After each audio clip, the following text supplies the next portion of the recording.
ನಾಯಕನಹಟ್ಟಿ ಸಮೀಪದ ಅಬ್ಬೇನಹಳ್ಳಿ ಗ್ರಾಮ ಪಂಚಾಯಿತಿ ವ್ಯಾಪ್ತಿಯ ಗೊಂತಕೋಲಮ್ಮನಹಳ್ಳಿ ಗ್ರಾಮದಲ್ಲಿ ಶ್ರೀ ಆಂಜನೇಯ ಸ್ವಾಮಿಯ ನೂರಾರು ಭಕ್ತರ ಸಮ್ಮುಖದಲ್ಲಿ ಅದ್ದೂರಿಯಾಗಿ ಸಂಭ್ರಮ ಸಡಗರದಿಂದ ಕಳಸ ಸ್ಥಾಪನೆ ಮಾಡಲಾಯಿತು.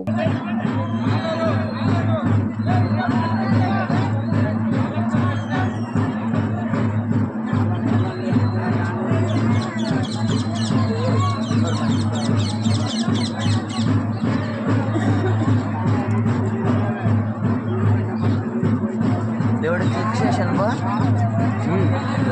నెక్నేద్దరు మరే అవును ಸರ್ ಕಾಣಿಸ್ಕೊಂಡ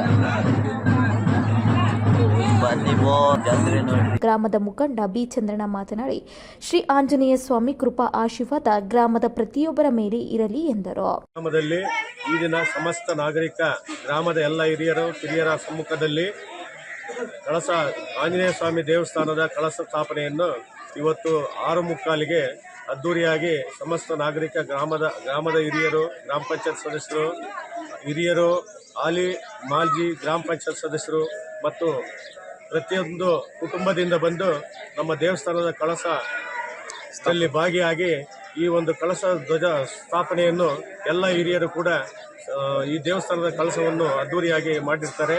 ಈ ಗ್ರಾಮಕ್ಕೆ ಮತ್ತು ಇವೆಲ್ಲ ನಮ್ಮ ಸಮಸ್ತ ಗ್ರಾಮಸ್ಥರ ಪರವಾಗಿ ಈ ಒಂದು ಅನ್ನ ಮತ್ತು ಇದೇ ದಿನ ಈಗ 9 ಗಂಟೆಯಿಂದ ಈ ಗ್ರಾಮದಲ್ಲಿ ಅನ್ನ ಸಂತರ್ಪಣೆಯನ್ನು ಕೂಡ ನಮ್ಮ ಗ್ರಾಮದಲ್ಲಿ ಮಾಡಿರ್ತಾರೆ. ಎಲ್ಲರೂ ಕೂಡ ಈ ಅನ್ನ ಸಂತರ್ಪಣೆಯನ್ನು ಎಲ್ಲ ಸ್ವೀಕರಿಸಿ ದೇವರ ಆಶೀರ್ವಾದವನ್ನು ಪಡೆದು ಹೋಗ್ಬೇಕಂತ ಹೇಳ್ಬಿಟ್ಟು ತಮ್ಮಲ್ಲಿ ಮನವಿಯನ್ನು ಮಾಡಿಕೊಳ್ತೀನಿ. ಯುವ ಮುಖಂಡ ಜಿಎಂ ಜಯಣ್ಣ ಮಾತನಾಡಿ, ನಮ್ಮ ಗ್ರಾಮದ ಬಹುದಿನದ ಕನಸು ಶ್ರೀ ಆಂಜನೇಯ ಸ್ವಾಮಿ ದೇವಸ್ಥಾನ ಊರಿನ ಸಮಸ್ತ ಗ್ರಾಮಸ್ಥರ ಸಮ್ಮುಖದಲ್ಲಿ ವಿಜೃಂಭಣೆಯಿಂದ ಕಳಸ ಸ್ಥಾಪನೆಯನ್ನು ಮಾಡಲಾಗಿದೆ.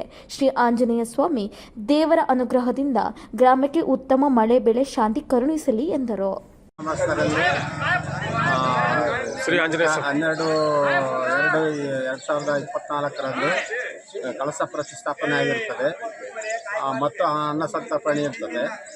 ಬಂದು 9 ಗಂಟೆಗೆ ಎಲ್ಲರೂ ಸ್ವೀಕಾರ ಮಾಡಿಕೊಳ್ಳುತ್ತಾರೆ ತಮ್ಮಲ್ಲಿ ವಿನಂತಿ.